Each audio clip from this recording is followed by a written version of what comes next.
Hello class.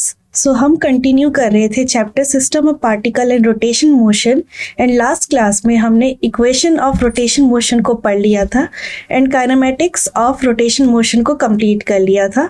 अब हम dynamics of rotation motion की को स्टडी करेंगे। सो स्टार्ट करते हैं। डायनामिक्स ऑफ रोटेशन मोशन में हम सबसे पहले पढ़ेंगे work done bye torque. So start करते हैं इस टॉपिक को। Work done bye torque. हम जानते हैं कि वर्क डन बाय फोर्स का फॉर्मूला क्या होता है। Work done by force,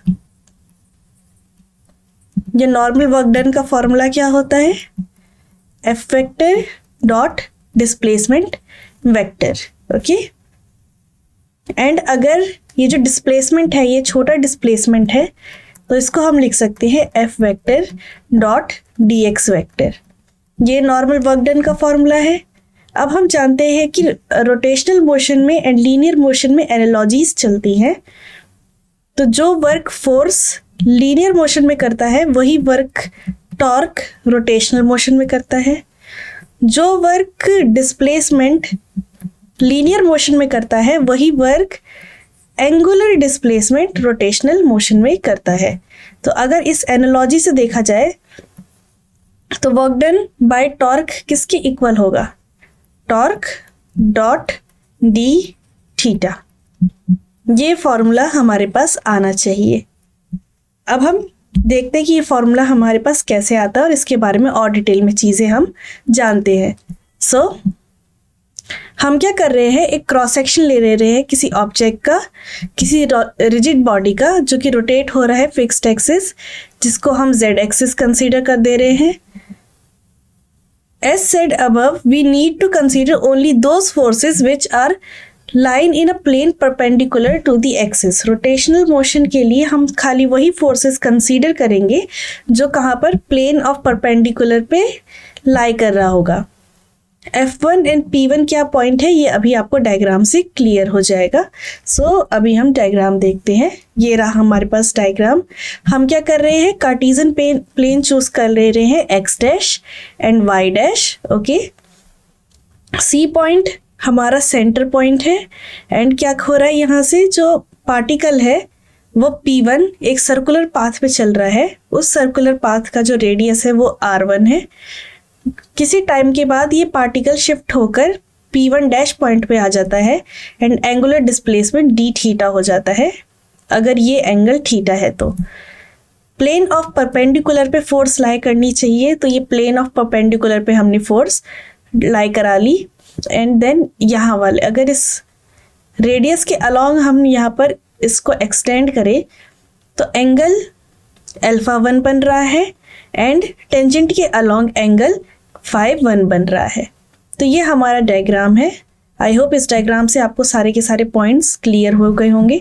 main चीज़ हमें ध्यान रखना था कि जो फोर्स है, लाइन ऑफ फोर्स, वो प्लेन ऑफ परपेंडिकुलर की होना चाहिए, वरना रोटेशनल मोशन नहीं एग्जीक्यूट हो पाएगा। ये जो एरिया स्वाइप, ये जो डिस्टेंस आर्क स्वाइप हुआ है उसको हम DS1 से डिनोट कर रहे हैं। आगे चलते हैं। किसी डेल्टा T टाइम के बाद पार्टिकल P1 डैश से P1 पॉइंट से P1 डैश पॉइंट पे शिफ्ट हो गया। The displacement of the particle is DS1। जो नॉर्मल डिस्प्लेसमेंट है, लीनियर डिस्प्लेसमेंट है, वो DS1 है। तो अब हमारे पास रेडियस है, हमारे पास आर्क है एंड हमारे पास एंगल है। तो रिलेशनशिप क्या होता है, आर्क इक्वल्स टू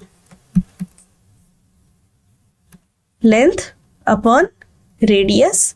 हमारे पास आर्क कितना है,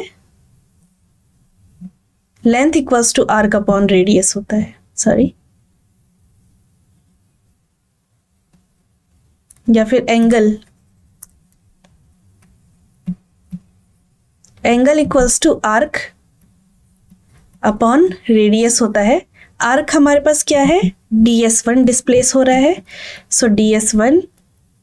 रेडियस हमारे पास क्या है, R1 एंड एंगल कितना फॉर्म हो रहा है, डी थीटा। सो DS1 किसकी इक्वल हो जाएगा, hence DS1 equals to R1 D theta. यहीं पर हमने कैलकुलेट कर रखा है और ये इक्वेशन पूरा हमने मैग्नीट्यूड के टर्म्स में लिख रखा है, बिकॉज डिस्प्लेसमेंट भी एक वेक्टर क्वांटिटी है, एंगुलर डिस्प्लेसमेंट भी एक वेक्टर क्वांटिटी है, तो ये मैग्नीट्यूड फॉर्म में इक्वेशन हमने लिख रखी है। और जो डायरेक्शन होगा P1 पार्टिकल का वो टेंजेंशियल होगा, जैसे कि आप इस सर्कुलर पाथ में देख पा रहे हैं। हमेशा पार्टिकल का डायरेक्शन किसी सर्कुलर पाथ में टेंजेंशियल ही होता है। इन एंगल्स का ध्यान रखना, φ1 कौन सा एंगल बन रहा है एंड α1 कौन सा एंगल बन रहा है, बिकॉज आगे डेरिवेशन में ये यूज होने वाले हैं। सो आगे चलते हैं। Here D theta is the angular displacement, ये हमें पता था, एंड डी थीटा वो एंगल स्वाइप हो रहा था।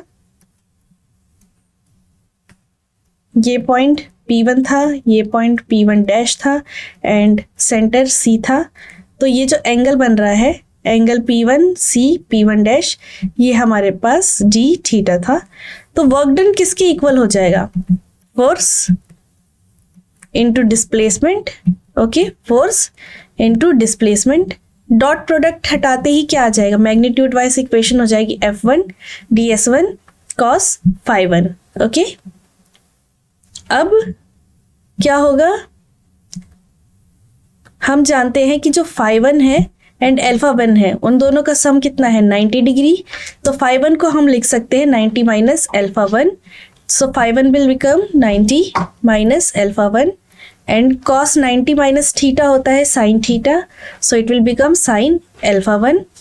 ओके, एंड ds1 की वैल्यू हम लिख दे रहे r1 d थीटा। ये सब हमने कैलकुलेट कर लिया था, अब इस इक्वेशन को थोड़ा मॉडिफाई किया है। अब आगे चलते हैं यहां से। The torque due to F1 about origin, torque F1 की वजह से ओरिजिन पर कितना हो रहा होगा? OP1 cross F1 vector, and जो OP1 था वो OC प्लस OP1 के इक्वल था।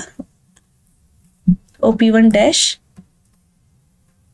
वो OC प्लस OP1 के इक्वल था, जहां पर OC क्या था? OC is along the axis. तो टॉर्क किस किस के इक्वल हो जाएगा?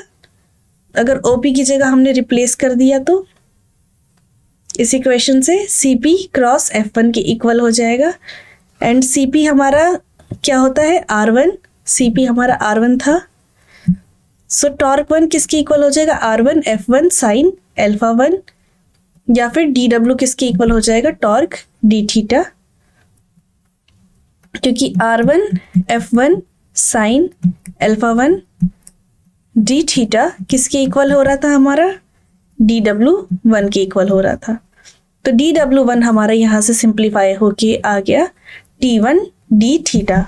तो जैसा कि हमने स्टार्टिंग में बताया था कि अगर एनालॉजी से भी चेक करें तो वर्क डन किसके इक्वल था? Force dot dx, and rotational motion में वर्क डन किसके इक्वल है? Torque dot d theta. इससे एनालॉजी वाली वे से भी हमने ये पहले प्रूव कर दिया था, अब इसको बिल्कुल हमने करेक्ट वे में प्रूव कर लिया। ओके, अभी तक जो हमने केस लिया था, जिस केस को हम स्टडी कर रहे थे एंड जिसकी वजह से हमने टॉर्क 1 फाइंड किया, जिसकी वजह से हमने W1 फाइंड किया, उस पार्टिकल में बस एक ही फोर्स लग रही थी। क्या हो अगर एक से ज्यादा फोर्स लगे? If there are more than one force acting on the body, the work done by all of them can be added to give total work done of the body. अगर उस पार्टिकल पे F1 से ज्यादा forces लग रही होती तो work done क्या हो जाता? सारे के सारे वर्क डन का सम हो जाता। एंड बिकॉज बहुत सारी फोर्सेस लग रही है तो बहुत सारे टॉर्क्स भी लग रहे होंगे, तो DW इक्वल हो जाएगा सारे टॉर्क का sum multiply by angular displacement. Remember, the force give rise to the torque act on different particle, but angular displacement d theta is same for all particle. जैसा कि मैंने बताया था कि रोटेशन में सारे के सारे पार्टिकल का एंगुलर डिस्प्लेसमेंट सेम होता है, तो हर एक पार्टिकल में भले ही टॉर्क डिफरेंट लग रही हो, एंगुलर डिस्प्लेसमेंट हमेशा सेम रहेगा। एंड इस इक्वेशन से वो बात प्रूव भी हो गई। Since all the torque considered are parallel to fixed axis, force हम परपेंडिकुलर फिक्स्ड एक्सिस से कैलकुलेट करते हैं, टॉर्क हम parallel to the fix axis से कैलकुलेट करते हैं। सो अगर हमें टोटल टॉर्क फाइंड आउट करना होगा, टोटल टॉर्क किसके इक्वल हो जाएगा? सारे टॉर्क के सम के इक्वल हो जाएगा। तो हमारी इक्वेशन डी डब्ल्यू कन्वर्ट हो जाएगी टॉर्क डी थीटा में, और यही एक्सप्रेशन है work done by the total torque. This expression give the work done by the total torque. And कैसा टॉर्क? External torque. ठीक है, इंटरनल टॉर्क्स को हम कंसीडर में नहीं ले रहे होते हैं, बिकॉज एक्शन रिएक्शन की वजह से वो कैंसिल आउट हो जाते हैं। Which act on a body rotating about a fixed axis. So ये हमारे वर्क डन का फॉर्मूला कैलकुलेट हो गया है। Work done equals to torque D theta. अब हम यहाँ पर एनालॉजी को देखने की कोशिश कर रहे हैं। जो फॉर्मूला हम अभी कैलकुलेट करके लाए हैं D W equals to torque D theta, यहाँ पर वो एक्सप्लेन किया गया है कि बिल्कुल सिमिलर है एफ डी एस के थ्रू, जो ट्रांसलेशन मोशन में होता था। Torque D theta rotational motion में हो रहा है। अब वर्क के बाद हम क्या क्या कैलकुलेट करते थे? लीनियर मोशन में हम एनर्जीज कैलकुलेट करते थे, फिर हम पावर कैलकुलेट करते थे। तो अभी हम पावर को डिस्कस करते हैं। पावर होता है rate change of doing work. Power होता है D W by D T. उस केस में डब्ल्यू क्या होता था? एफ डी एस होता था। डी डब्ल्यू तो F D S by D t. And displacement by time क्या होता है? वेलोसिटी होता था। तो पावर का सिंपल फॉर्मूला निकल के आ जाता था एफ वी। ओके, ये नॉर्मल फॉर्मूला हुआ करता था। अब रोटेशनल मोशन में फोर्स का एनालॉजी क्या है? टॉर्क है। एंड वेलोसिटी का एनालॉजी क्या है? एंगुलर वेलोसिटी है। तो अगर हम कैलकुलेट करें तो रोटेशन मोशन में पावर का ये फॉर्मूला निकल के आना चाहिए, टॉर्क डॉट ओमेगा। ये दोनों वेक्टर क्वांटिटीज हैं। तो अब इसको समझते हैं कि क्या ये फॉर्मूला करेक्टली निकल के आ रहा है हमारे पास या नहीं।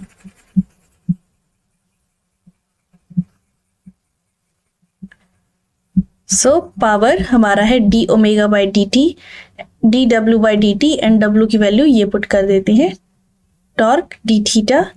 तो d W will become torque D theta by D t. And D theta by D t किसके इक्वल होता है? Angular velocity. Angular velocity. So हमने कैलकुलेट कर लिया कि पावर का फॉर्मूला रोटेशनल मोशन में होता है टाउ ओमेगा। ओके, एंड अगर इसको वेक्टर फॉर्म में लिखना होता तो पावर हमारा एक स्केलर क्वांटिटी है, टॉर्क एक वेक्टर क्वांटिटी है, ओमेगा एक वेक्टर क्वांटिटी है। तो इनका प्रोडक्ट कौन सा हो रहा होता? डॉट या cross. And correct answer is dot product. तो ये पावर का फॉर्मूला है। अब हम आगे इंस्टेंटेनियस पावर को डिस्कस करते हैं। ओके, तो ये जो फॉर्मूला आया था power equals to T omega, because हमने पावर को फाइंड आउट करने के लिए D omega by D T का यूज किया है। And D omega by D T तभी आता है जब हम किसी इंस्टेंट पे बात कर रहे होते हैं।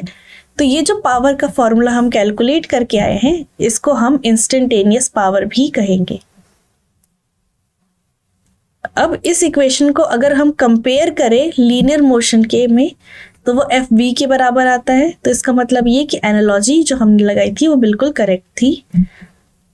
इन a perfectly rigid body there is no internal motion.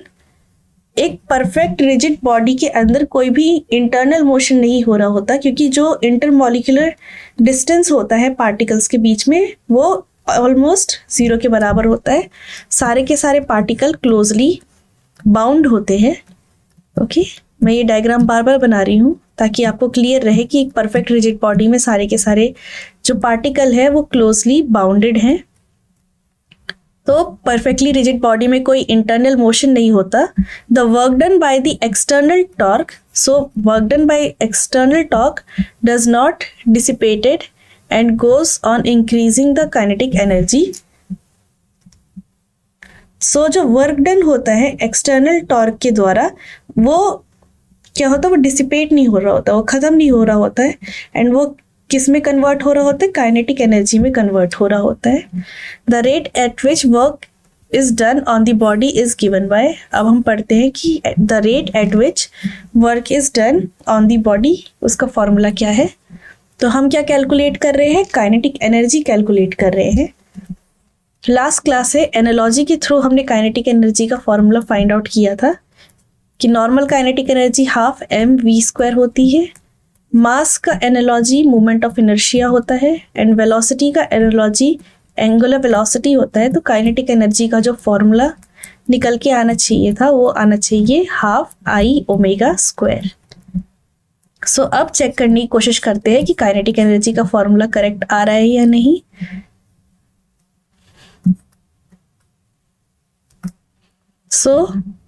जो एनर्जी डिसिपेट हो रही होगी वो काइनेटिक एनर्जी को इंक्रीज करने में हेल्प कर रही होगी, एंड काइनेटिक एनर्जी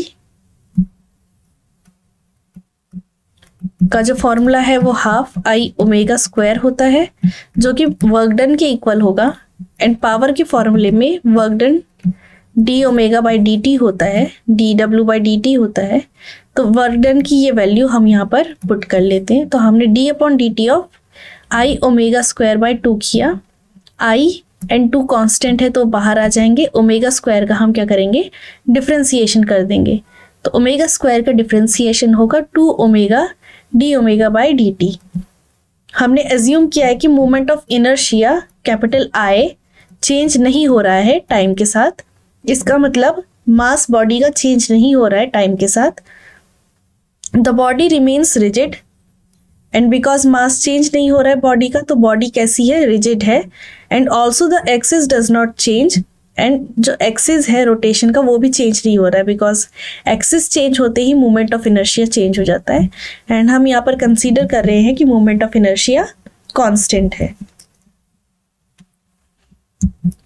एंड हम जानते हैं कि dω/dt अल्फा के इक्वल होता है। So rate change of kinetic energy ½ के बराबर है, एंड ये इक्वेशन हमारी किसकी आ रही है, पावर की इक्वल आ रही है। एंड हमने अभी कैलकुलेट किया पावर किसके इक्वल होता है, τω की इक्वल होता है। सो ओमेगा से ओमेगा कैंसिल हो जाएगा, एंड हमारे पास टाउ का एक दूसरा फॉर्मूला आ जाएगा। Equating rate of work and increase in kinetic energy, हमने क्या किया, पावर के दोनों फॉर्मूले को इक्वेट कर दिया। तो हमने देखा कि I⍵α टाउ किसके इक्वल आ रहा है, टाउ नहीं होना चाहिए, टाउ ओमेगा के इक्वल आ रहा है। ओके, सो अगर हम कैलकुलेट करें तो हमारे पास टाउ का एक नया फॉर्मूला आ गया है, I⍵, tau equals to I⍵। ये अब हमारे पास टाउ का दूसरा फॉर्मूला आ चुका है। सो ये जो हमारा फॉर्मूला आया है टाउ इक्वल्स टू I⍵, ये बिल्कुल सिमिलर है second law of motion, Newton second law of motion के, जो इक्वल के कहता है कि फोर्स मास इनटू एक्सेलरेशन की इक्वल होता है। मास का एनालॉजी I है एंड एक्सेलरेशन का एनालॉजी अल्फा है, एंगुलर एक्सेलरेशन। तो ये जो एक्सप्रेशन है टाउ इक्वल्स टू I⍵, ये एक तरीके से Newton second law linear motion की जगह Newton second law for rotational motion की तरह दिख रहा है। और ये फॉर्मूला क्या कह रहा है, just as force produce acceleration, जैसे कि फोर्स एक्सेलरेशन को प्रोड्यूस करता है, उसी तरीके से ये फॉर्मूला हमें समझा रहा है कि टॉर्क एंगुलर एक्सेलरेशन को प्रोड्यूस कर रहा है। टॉर्क बिकॉज डायरेक्टली प्रोपोर्शनल है एंगुलर एक्सेलरेशन के, इस फॉर्मूले से हमें ये पता चल रहा है। Okay, the angular acceleration is directly proportional to applied torque. ये जो एंगुलर एक्सेलरेशन है, अगर अल्फा की बात करें हम इस फॉर्मूले में, इस फॉर्मूले से अभी हम बस अल्फा की बात करें, सो अल्फा किसके इक्वल हो जाएगा, torque divided by moment of inertia. So alpha directly proportional है टॉर्क के एंड इनवर्सली प्रोपोर्शनल है मोमेंट ऑफ इनर्शिया के। In this respect it can be called Newton second law for rotational motion.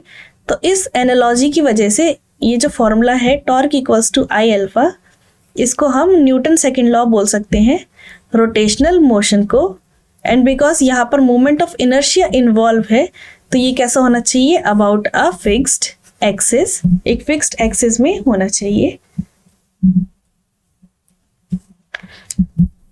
अब हम बात करते हैं एंगुलर मोमेंटम की।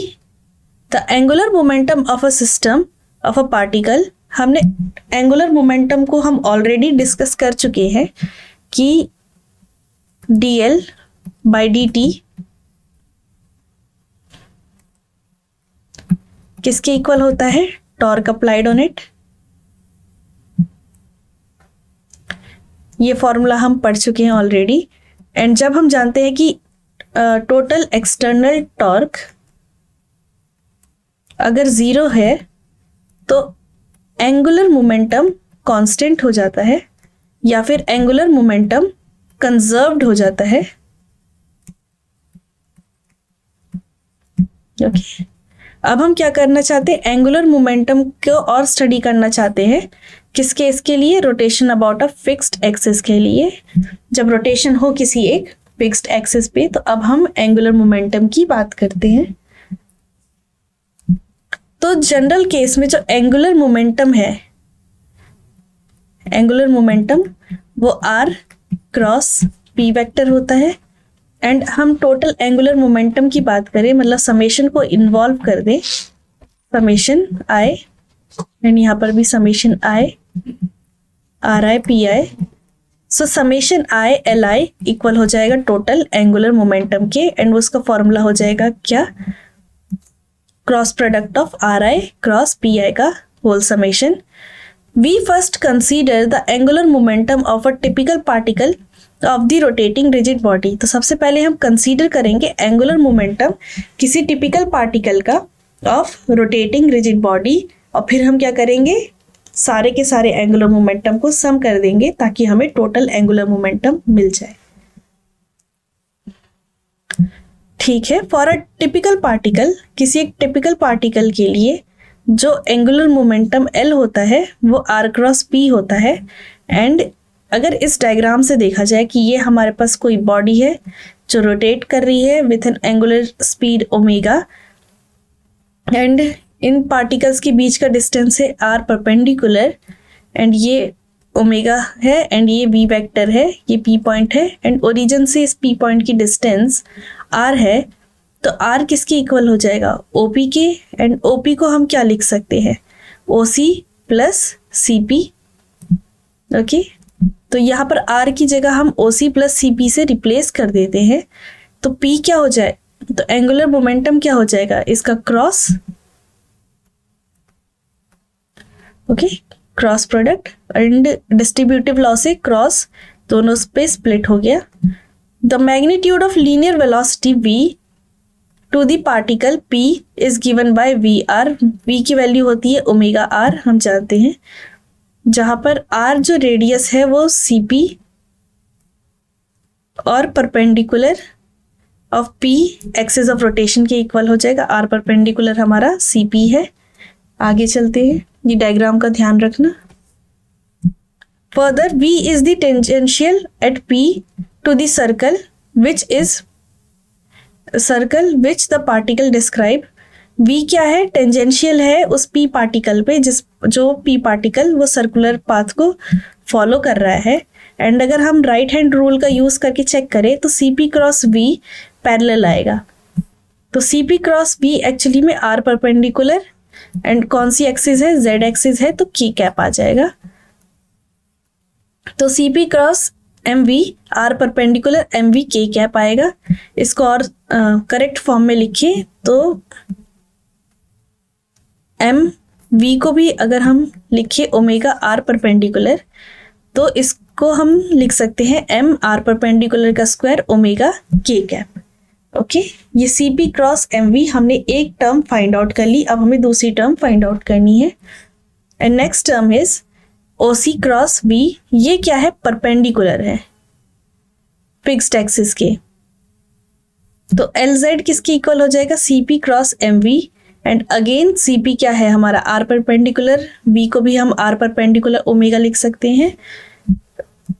तो ये हमने Z एक्सिस के अलोंग फॉर्मूला फाइंड कर लिया। टोटल एंगुलर मोमेंटम किसके इक्वल हो जाएगा, LZ plus OC cross MV।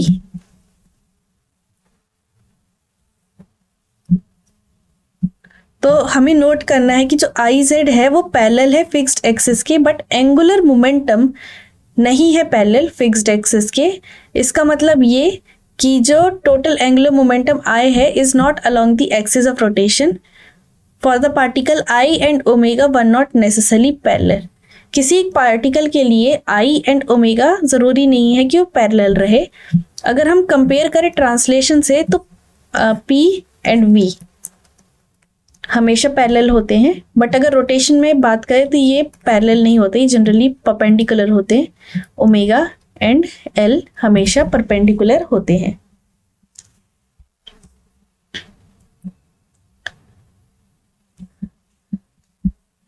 For computing the total angular momentum, अगर हमें टोटल एंगुलर मोमेंटम कैलकुलेट करना है तो हमें सारी एंगुलर मोमेंटम का सम करना होगा, मतलब सारे Z एक्सिस के अलॉन्ग एंगुलर मोमेंटम का सम करना होगा एंड सारे OCI क्रॉस MI VI का सम करना होगा। ओके, एंड इस टर्म को OCI MI VI को हम L परपेंडिकुलर से डिनोट कर दे रहे हैं, L परपेंडिकुलर। सो एंड ये समेशन LI को हम LZ से डिनोट कर दे रहे हैं एंड LZ इक्वल है summation MI RI square omega K cap. And हम जानते हैं कि moment of inertia MR square के इक्वल होता है, तो ये टोटल मोमेंट ऑफ इनर्शिया में कन्वर्ट हो गया। तो जो फॉर्मूला था L equals to summation LIZ plus L perpendicular, LIZ को हम कैपिटल LZ लिख देंगे तो ये हमारा फाइनल टोटल एंगुलर मोमेंटम का फॉर्मूला आ गया कि एंगुलर मोमेंटम किन दो मोमेंटम्स का सम होता है, एक तो सारे के सारे एक्सिस ऑफ रोटेशन का सम होता है प्लस सारे परपेंडिकुलर एंगुलर मोमेंटम का सम होता है। The rigid body we have mainly considered in this chapter are symmetrical। हमने जितनी भी रिजिड बॉडी इस चैप्टर में कंसीडर करी है, भले वो सिलेंडर हो, स्पीयर हो, कोन हो, वो सब के सब सिमेट्रिक होते हैं अपने एक्सिस पे। Symmetrical about the axis, that is axis of rotation is one. इसका मतलब ये कि उनके पास खाली एक ही एक्सिस ऑफ रोटेशन होता है। तो आज की क्लास में हमने पहले तो work done by the rotational motion पढ़ा। वर्क डन का हमने फॉर्मूला फाइंड किया कि वो किसके इक्वल है, टॉर्क डॉट डी थीटा के। हमने काइनेटिक एनर्जी का फॉर्मूला फाइंड आउट किया था कि हाफ आई ओमेगा स्क्वायर होता है। फिर हमने टॉर्क का एक न्यू फॉर्मूला फाइंड आउट किया, आई इंटू अल्फा के इक्वल होता है। फिर अभी हमने एंगुलर मोमेंटम को डिस्कस किया and angular momentum total angular momentum होता है LZ के अलॉन्ग, मतलब जिस एक्सिस पे रोटेशन हो रहा है उसके अलॉन्ग का एंगुलर मोमेंटम प्लस सारे एंगुलर परपेंडिकुलर एंगुलर मोमेंटम के सम के इक्वल। तो ये चार फॉर्मूले के आज हमने डेरिवेशन देखे एंड कैसे कैसे ये फाइंड आउट होते हैं, इनके सिग्निफिकेंस क्या है, आज की क्लास में हमने ये समझा। आई होप आपको आज की क्लास पसंद आई होगी एंड आपको सब चीज़ क्लियर होगा। अब हम नेक्स्ट क्लास में मिलते हैं जिसमें हम इसी टॉपिक को कंटिन्यू करेंगे। Thank you.